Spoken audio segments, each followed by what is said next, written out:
Eu vou abrir para a doutora Carol e depois para a doutora Sabrina, tá bom? Joia. Então, eu vou falar um pouquinho do que acontece rapidamente na infecção pelo coronavírus, tá bom, Cris? Então, o coronavírus, didaticamente falando, né?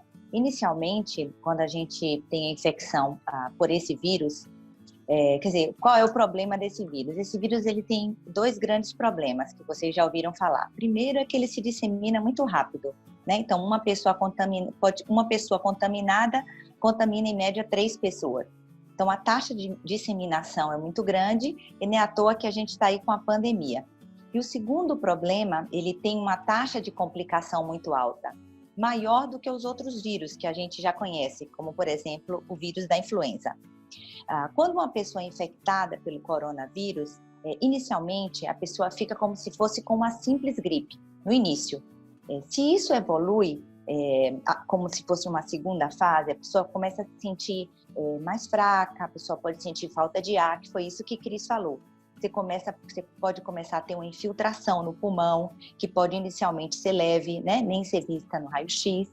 E se a pessoa não se recupera, aí ela pode evoluir para uma fase mais grave, porque quando você começa a ter uma falta de ar pior, diminuir a oxigenação dos seus tecidos, a gente diz que a saturação de oxigênio no sangue vai diminuindo, ou seja, você tem dificuldade de oxigenar os tecidos, e tem justamente isso que Cris falou, que é essa tempestade de citoquinas, que é a forma com a qual as células imunes se comunicam. Elas conversam umas com as outras com a liberação de citoquinas, né? Então, normalmente o corpo da gente está em equilíbrio, não é isso, Cris? As citoquinas anti-inflamatórias e inflamatórias. Mas se você tem um vírus, e o vírus é algo novo, é agressivo, você não conhece, então você começa a liberar uma série de citoquinas pró-inflamatórias que geram a inflamação e que vai agravando o problema.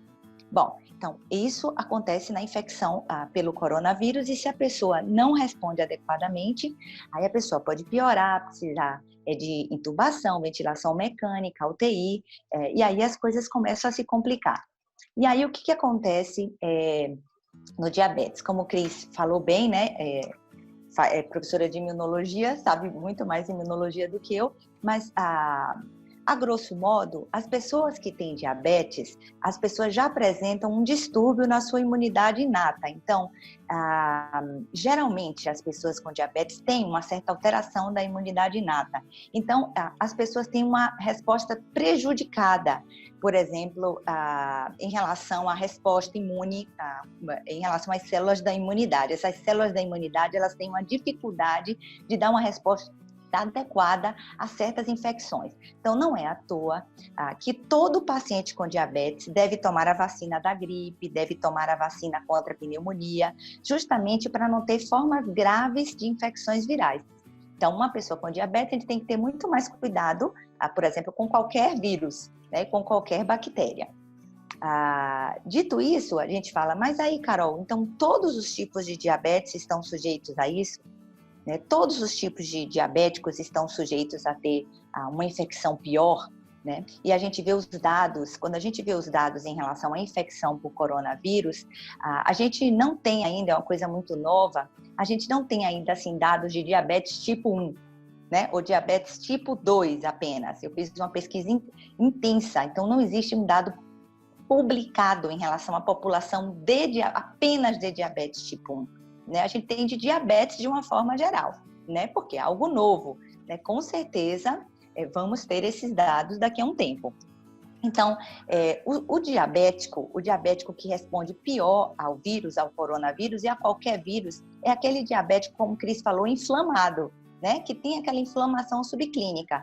Que tipo de diabético é? Que tipo de diabetes é esse? É o diabetes que está descompensado, né? É aquela pessoa que já é mais idosa, né, que é justamente o idoso que o coronavírus ataca mais, é aquele paciente que tem a presença de comorbidades associadas ao diabetes, ou seja, que tem um problema renal, que tem uma doença cardíaca, e principalmente que tem obesidade acentuada, associada, porque a obesidade ele é um estado pró-inflamatório.